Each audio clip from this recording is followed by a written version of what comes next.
Hi there, this is your friend Anna, and the question that I've been getting the most from all of my friends is, what are we wearing? This age-old question isn't just about choosing an outfit, it's about choosing how we present ourselves to the world. I created the I Want Her Shoes podcast to dive deep into what it means to dress with intention, whether you're heading to a council meeting or just having a casual day out with your family. Join the conversation as we explore the power of personal style and the decisions that shape our public personas. Put on your favorite pair of shoes and step into my closet.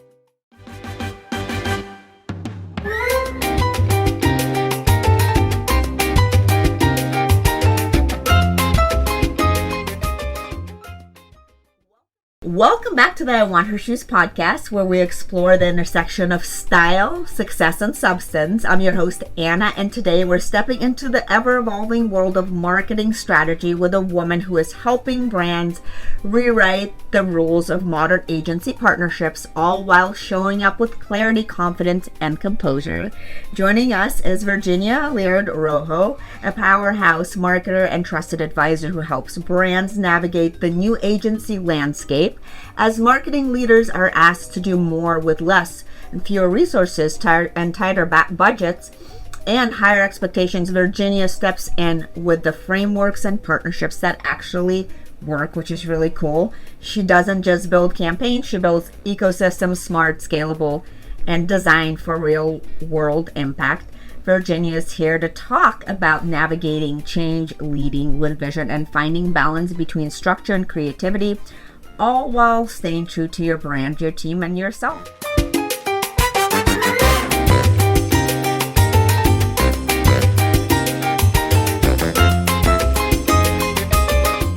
Virginia, welcome to the show. So glad to have you here. Thank you so much. I'm so excited to be here.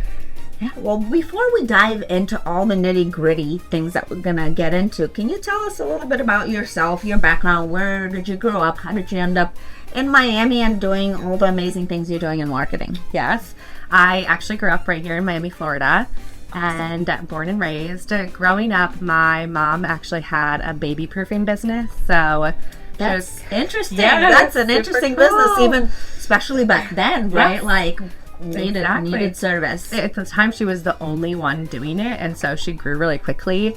And it was really funny. In a short period of time, she found herself as the go-to baby proofer for all of Miami's celebrities. Wow, that's so cool. Super cool. And so I think I was in 4th or 5th grade, and I remember at the kitchen table one day, my mom said, "Oh, I'm baby proofing Madonna's house next week." I was like, Madonna, you have to take me with you. There's no way. And she kind of said, okay, you can come, but you have to actually work for me. Wow. So I started at the bottom of the totem pole. I did get to go to Madonna's house. It was very cool. It was very exciting. But by the time I was in high school, I was running her entire marketing program. And amazing. So I launched her first loyalty program. I wrote and designed and sent all the email newsletters by hand, marketed her events. And it really just blossomed this lifelong love of marketing. I didn't know something could be so structured and strategic, but still really creative and fun. And so immediately after I graduated, I moved to New York City and worked with the top advertising agencies, and then moved brand side and worked as an in-house marketer, and now I've started my own consulting business. So, well, congratulations. That's such a cool story about working especially for your mom. It was really fun, and it taught me a lot. Yeah, no, and I'm sure, because there's no way I could have worked. I think you have to have a good balance and a good relationship to work with a family member or like your significant other or a child, Very much so. So, and do you still have a great relationship with your mom now? Yeah, absolutely. Yeah. She definitely. And what is she doing? I hope that she's retired and have sold her business, right? Yes, I still have dreams of bringing the business back one day, but no, she is no longer doing that. But she definitely at the time treated me as an employee, which was a good experience for me and good learning experience. It was fun. Awesome. Yeah. My mom was my substitute teacher, actually. Oh, in high school. In front of all your friends. That was not that good. It was a different vibe. Yes. Really different vibe. But you've been helping brands build ecosystems, starting with your mom's brand. And what's broken in the traditional agency model? I know we've talked about this offline before, but maybe we could talk a little bit about that and how do you actually help clients fix this? Yeah. So I think there's a lot of pressure on the traditional agency model. Two of the biggest ones I see are one that client budgets have just been slashed dramatically. Yes. So every dollar needs to work so much harder. It needs to deliver immediate results. And so legacy sounds familiar probably. So It's not possible, okay? Unless literally it's like a luck thing. Exactly. Did I time it right? Did I get it right? But legacy agencies have been kind of built on this model of high fees and large teams and long timelines. So that really just doesn't work for a lot of modern brands anymore. And then the other thing that I've seen is a lot of brands, I think, have kind of lost the art of strategy a little bit. They've outsourced a lot of their strategic thinking to partners instead of really knowing their brand inside and out, understanding objectives, knowing their audience and how they respond to things. And so I help brands with both of those in two ways. So I help them take a long, hard look at their ecosystem and say, okay, do you really have the right resources in-house to really know your brand inside and out, understand your consumers, and really put together a true marketing strategy? Because if you don't, you probably need to start there. Bringing in a lot of partners is just going to add a lot of confusion and complication to the mix. And then from there, how do we build a more dynamic roster of agency partners that actually works for them and their goals and their KPIs? And that I find is the really fun part of getting to pair them with maybe smaller independent agencies that they've never heard of, but deliver amazing results for them. Yeah, no, I think that's an awesome way to look at it. Thanks for sharing that. And I know that the role of marketing leader has really changed in the last 5 years. And me being an agency owner myself, I've seen that because of, specifically because of AI. Yeah. So what do you think is coming up next as you were looking at all these changes? What is going to be important, for agencies and stuff and marketing leaders? Because I feel like priorities have changed. Yeah, 100%. I totally agree with you. I think I've seen much higher emphasis on financial pressure and commercial pressure. You can have seen chief marketing officers rebranded as chief growth officers or even chief commercial officers with sales rolling underneath it. And so I think that's only going to continue to increase with AI. I personally believe AI is an incredibly powerful tool, but I do know a lot of executives see dollar signs and an opportunity to use it as a cost-cutting measure and automate when in reality, that's not how things will work today, and that's not going to deliver immediate results. So there's just only more pressure to continue justifying long-term brand storytelling and business investment and strategic thinking versus short-term cost-cutting measures. So yeah, no, I agree 1000%. Because AI does not solve everything, can actually make things worse. 100%. Because a lot of people don't know that you're not supposed to use the content on your website. A lot of people, just use they just don't even read the content. Yeah. They just copy and paste it. Yeah. And then if you actually read it, it doesn't make any sense. Yeah. And then you see the brand do that, and then, people, that's why you need to have the human in the loop. And I think 100%. being the expert, subject matter expert is most important right now. Yeah. For marketing leaders, for sure. Yeah. To know how to use the tools. Absolutely. Right. And let's talk a little bit about fashion. I love the top that you picked today. How has fashion, and it sounds like your mom sounds like she was fashionable. I don't know why, but I feel like if you're going to Madonna's house, you're going to be dressed fashionably if she's hiring you. How has fashion and personal style and just role played in your career as just, as it has progressed, and maybe how has it changed throughout the years? Yeah. This podcast is coming at a really good time for me because I'm thinking about what personal style means as an entrepreneur. I think in my corporate career, a lot of the time I really just dressed to blend in and not stand out and let my work speak for itself. I remember I was on the corporate side at one point and I was invited to this really big corporate pitch meeting, and it was a room full of C-suite executives. I was the most junior person in the room by far. So I was really thrilled to be included, but that's awesome. It was great. I was newly postpartum. I had nothing to wear. I was so nervous about coming off as professional. And so I remember going to the mall and I bought a navy blue suit and a white blouse and navy pumps, the most boring, inoffensive outfit you could possibly imagine. And I show up the morning of the meeting and I'm ready to go. And one of the executives from my company looks at me and he goes, "Do you have a change of shoes?" He panicked. I was like, what did I do wrong? I navy pumps. Look at how could I possibly have gone wrong with that? And he says, "You're just really tall in those." And so oh my lord, That's like Will you never didn't expect that. never. Never. So it was like an immediate punch to the gut. Like my confidence was totally shaken for that meeting. I'm trying so hard to blend in, and here I am, still sticking out like a sore thumb no matter what I do. So now I really think about how I present myself as an entrepreneur. And if I'm dressing to make myself smaller, to not take up space, then clients view me as smaller and less confident. And how do I really want to show up in the world that's an empowered, confident way? And I don't know that I've totally figured it out yet, but it is fun playing with it a little bit. And I'd love to actually hear from you kind of how you found a bit of your personal style, because I think you've got a really distinct style. Is that just innate within you, or? Gosh, that's a great question. I feel like I always, ever since I was really young, I always wanted to look different, or like have something. Like I remember I had green lipstick. Oh. Like sixth grade. And people cool. were like, what are you doing? You know, like stuff like that. So I feel like I was always I wanted to be a fashion designer. I always like really, even before like Sex and the City came out, all of that, you know what I mean?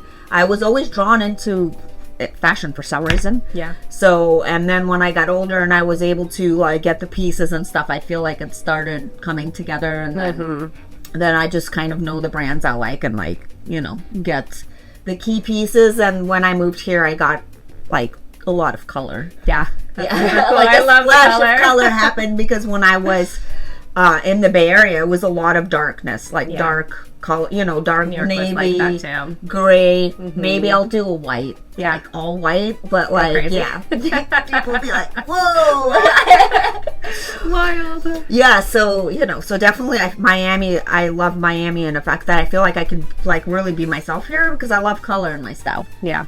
You know what I mean? I always like to bring that out, and I know some people don't like color, so I think I definitely respect that. But for me, it's always been like color. Yeah, I love the whether color. It's green lipstick or like pink pumps. Yeah, that's really fun. Love that.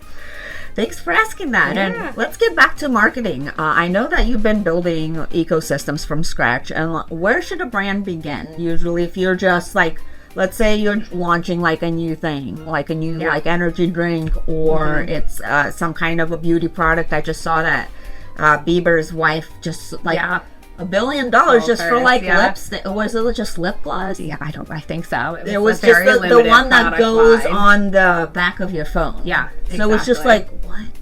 I know. Yeah, Elf Cosmetics. $1 idea. Yeah, they were actually a client. Like they were actually a client of mine a long time ago. That's so cool. For social media. Yeah, that's like cool. They're a great brand. Yeah, now they're buying. I mean, they probably are. Yeah. That's incredible. So what if I'm doing that and I'm not a celebrity? I don't need it. It's so hard for us non-celebrities. I know, I agree. I think, the most important thing is really understanding your business, your objectives, and your consumer inside and out. I think the best marketers are really customer obsessed. They want to understand everything about their customer, how they use their products, how they make decisions, and that really leads to a natural strategy of how you market. I think there's a kind of a growing phase that you can go through of, if you're really just starting out, then maybe you can focus on some demand driving, lead generating activities, start to fill your funnel, get people in. But as you grow and you're delivering the baseline, low hanging fruit of what marketing needs to do, then I think that's when the real fun begins. And how do you want to show up as a brand? It's very similar to choosing your own style and how you want to show up as your own personality. Your own brand, right? Yeah, exactly. Essentially, you are your own brand. Exactly. So it's very, very similar of, who am I? How do I want to show up to the world? How do I make authentic connections with people? And I think everything just falls out naturally from that. Cool. No, I think that's a great answer. And what do the best brand agency relationships have in common? And what are kind of the biggest red flags that you've seen? Yeah. And, you mentioned like long contracts, like really like big engagements and stuff like that, but is there any other things? I'm sure there probably are, right? Yeah, very much so. I think the best brand agency relationships have 4 really important things in common, and honestly I don't think it's that different from any type of relationship. The number one thing I always say is it has to be rooted in empathy.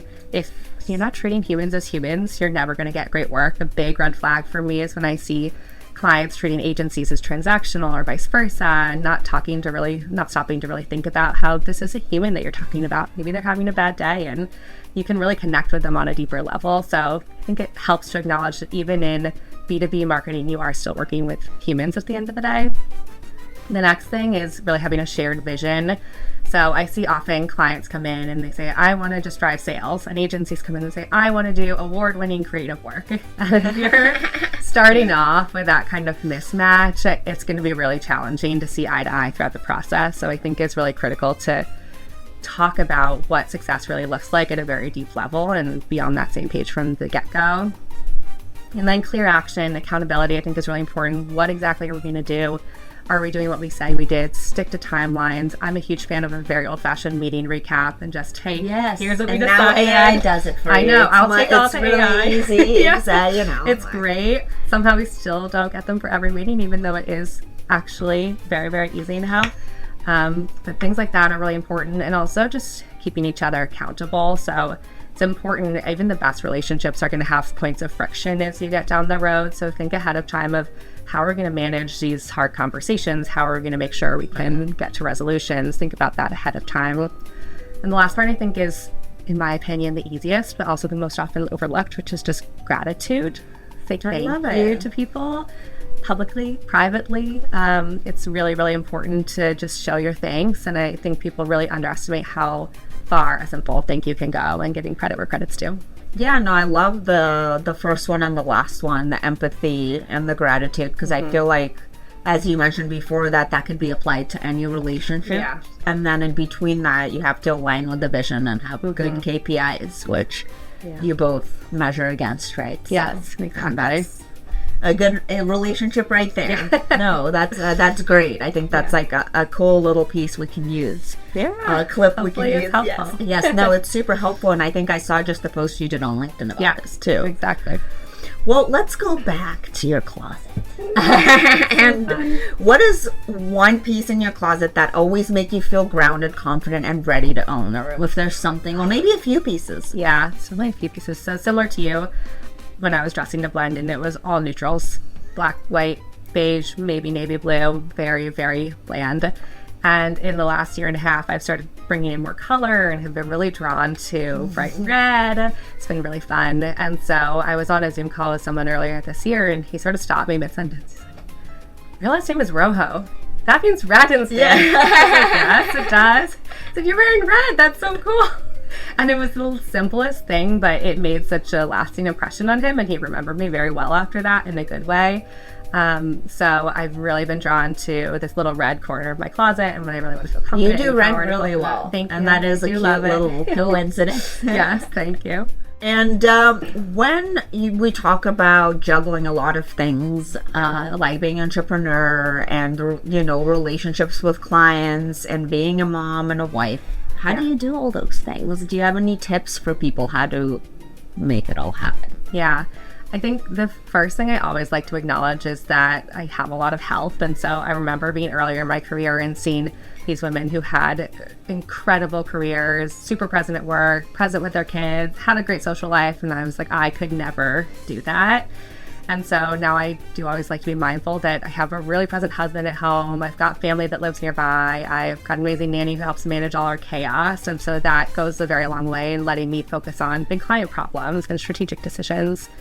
The other thing is that I feel like now, finally, in the last couple of years, I've figured out a way to design a career that really does energize me. For a long time, I thought it's been so great. And I really thought that the corporate ladder was the only way forward, and saying yes to every project and working 60-hour weeks. And I truly didn't know there was another option outside of that. And so when I started this consulting business, it was like a whole new world unlocked, and it's been really energizing. Yeah, I'm just singing that last night with my daughter. She loves that. Well, congratulations. That's amazing. You know, I think that's what we all kind of strive for. Is that balance? Great. I'm very grateful.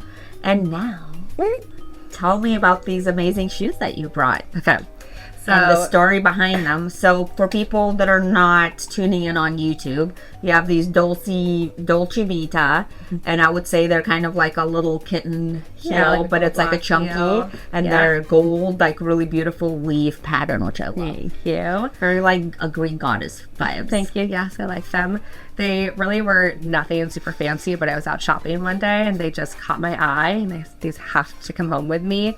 And before I could even get in the door, my daughter grabbed the box out of my hand and she opened the box and, Mommy, you got princess shoes. Oh, yay! And she immediately put them on and started wearing them around the house. So for that alone, they're now my favorite pair of shoes because it was very cute. But I also, after I got them home, realized that was the first pair of heels that I had bought since the executive told me that I was too tall. So it was kind of a nice full circle moment of being okay with taking up space and not dressing to make yourself smaller.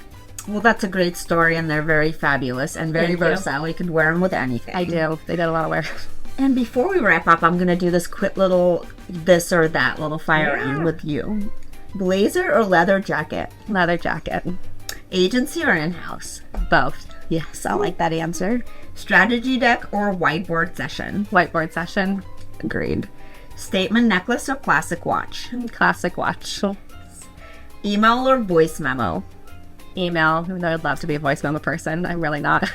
I like a record of email as well. Helps me think too. High heels or Luke's flats? Flex flats. So I want both now. Coming back to the heels. Brand storytelling or performance marketing? Brand storytelling. But a little bit of both. Yeah. Early morning sprint or late night deep dive? Definitely a late night deep dive. I would love to be the early morning sprint person, but see, I'm the opposite. I'm the morning sprint. I mean, because if I wasn't, I wouldn't be able to be up with my kids at 5. Yeah, that's true. Structured workflow or organized chaos? Structured workflow. Ditto. Power lunch or walking meeting? Walking meeting. I love walking. That's like a new vibe now. Do a walking meeting. Yeah, I love doing it. Gets your creative flowing. Yes. Well, Virginia, thank you so much for sharing your insights, clarity, and bold approach to modern marketing. Your perspective on rebuilding agency models, empowering teams, and leading with intention is not only timely, it's transformative. From rethinking structures to redefining success, your work is a reminder that marketing isn't just about tactics. It's about building ecosystems that last, partnerships that matter, and cultures that thrive under pressure. To our listeners, thank you so much for joining us. Remember, style isn't just what you wear. It's how you show up when resources are tight, expectations are high, and innovation is non-negotiable. Don't forget to subscribe to I Want Her Shoes podcast on your favorite platform and stay tuned for more stories of women leading with substance, strategy, and a signature sense of self.